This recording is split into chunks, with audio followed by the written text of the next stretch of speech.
Demir sen misin? Seni çok özledim abi. Ben seni gittiğim her yerde aradım. Biliyordum bir gün geleceğini. Geldim. Daha 17 yeni bölümde neler olacak?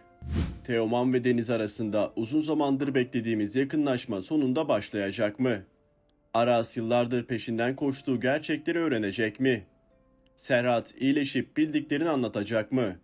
Ve dizimize yeni katılacak karakter Doğukan, Leyla ile Aras arasındaki dengeleri tamamen değiştirecek mi? Henüz ilk fragman yayınlanmadı. Ama şu ana kadar yaşanan gelişmelere baktığımızda 11. bölümde birçok taşın yerinden oynayacağını söyleyebiliriz. Aras'ın kardeşinin kim olduğunu öğrenmeye yaklaşması, Teoman'ın geçmişiyle ilgili gerçekle karşı karşıya kalacak olması ve Serhat'ın iyileşmeye başlaması dizinin artık hızlanacağını gösteriyor.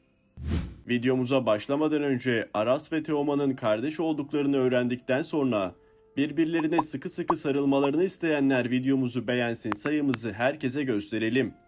Ayrıca daha 17 ile ilgili tüm yeni gelişmeleri, fragman analizlerini ve bölüm tahminlerini kaçırmamak için kanalımıza abone olup bildirimleri açabilirsiniz.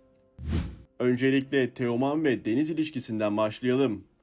Bu ikili arasında ilk bölümlerden beri güçlü bir çekim olduğunu zaten görüyoruz.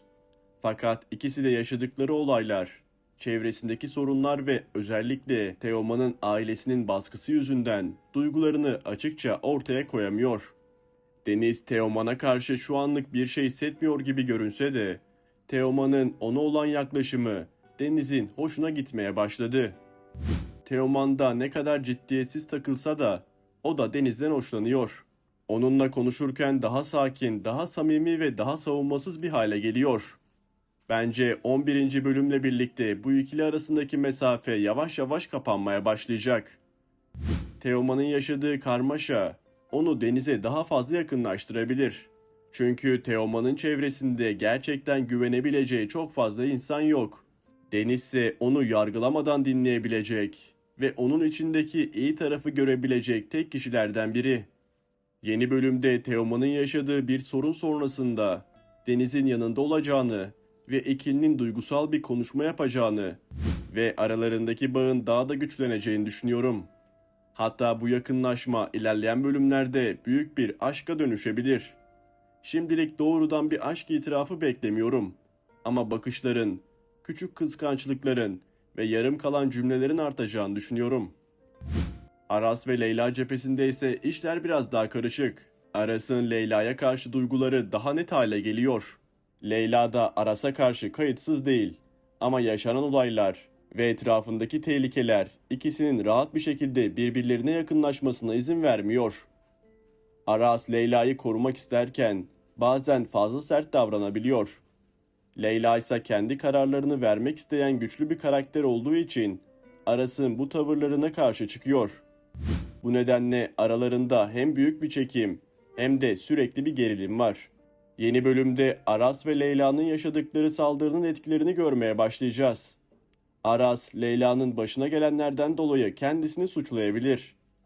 Leyla her ne kadar iyi olduğunu söylese de Aras yanında kalmak ve onu yalnız bırakmak istemeyecektir. Bence bu olay ikiliyi birbirine daha fazla yakınlaştıracak.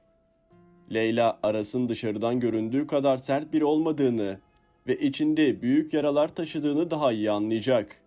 Aras da Leyla'nın hayatında ne kadar önemli bir yere sahip olduğunu fark edecek. Fakat tam bu ilişkide ilerlemeye başlamışken diziye Doğukan'ın dahil olması her şeyi değiştirebilir. Emir Sarıhan'ın hayat vereceği Doğukan karakteri, Akkayalar'ın aile dostunun üniversiteli oğlu olarak dizimize katılacak. İlk başta düzgün, eğitimli ve sakin bir genç olarak tanıtılabilir. Ancak bu karakterin zamanla karanlık tarafını göstereceğini düşünüyorum. Çünkü dizinin şu an yeni bir çatışmaya ve Aras'ın karşısına çıkacak güçlü bir rakibe ihtiyacı var. Doğukan'ın Leyla'ya aşık olması, Aras'la arasında çok büyük tartışmalar yaşamasına neden olabilir. Doğukan'ın Leyla'ya yakınlaşmaya başlaması ve Leyla'nın hayatına daha fazla girmesi Aras'ı rahatsız edecektir. Aras duygularını açıkça söyleyemediği için Leyla üzerinde söz hakkı yokmuş gibi davranmaya çalışsa da kıskançlığını gizleyemeyecek. Aras'ın en büyük hikayesi ise kardeşini bulma mücadelesi olmaya devam edecek. Aras artık gerçekleri öğrenmeye çok yakın. Son bölümde yaşananlar onun doğru izlerin peşinden gittiğini açıkça gösterdi. Aras Serhat'ın peşini bırakmayacak ve onun bildiği şeyleri öğrenmek için her yolu deneyecek. Fakat Hakan ve Şebnem, Aras'ın gerçeğe yaklaştığını fark ettikleri için yeni planlar yapmaya başlayacaklar. Hakan ve Şebnem için en büyük tehlike Serhat'ın konuşması. Çünkü Serhat iyileşmeye başladığı anda yıllardır saklanan bütün sırlar ortaya çıkabilir.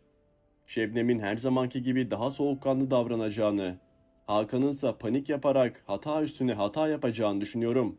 Hakan'ın yapacağı küçük bir hata, Aras'ın şüphelerini daha da arttıracak. Serhat'ın iyileşmeye başlaması, yeni bölümün en önemli gelişmelerinden biri olabilir. İlk başta tam olarak konuşmayabilir ya da hafızası karışık olabilir. Ancak Aras'ın adını duyduğunda tepki vermesi, onun bazı şeyleri hatırladığını gösterecektir. Aras da bu tepkiyi fark edip Serhat'ın yanında kalmak isteyecektir. Serhat'ın Aras'a gerçeği hemen tamamen anlatacağını düşünmüyorum. Çünkü dizinin en büyük sırrını tek bölümde açıklamak yerine parça parça vermeleri daha mantıklı olacaktır. Ancak Serhat'ın aradığın kişi çok yakınında gibi bir cümle kurması bile Aras'ın bütün hayatını değiştirebilir. Aras bu sözlerden sonra çevresindeki herkesi sorgulamaya başlayacaktır.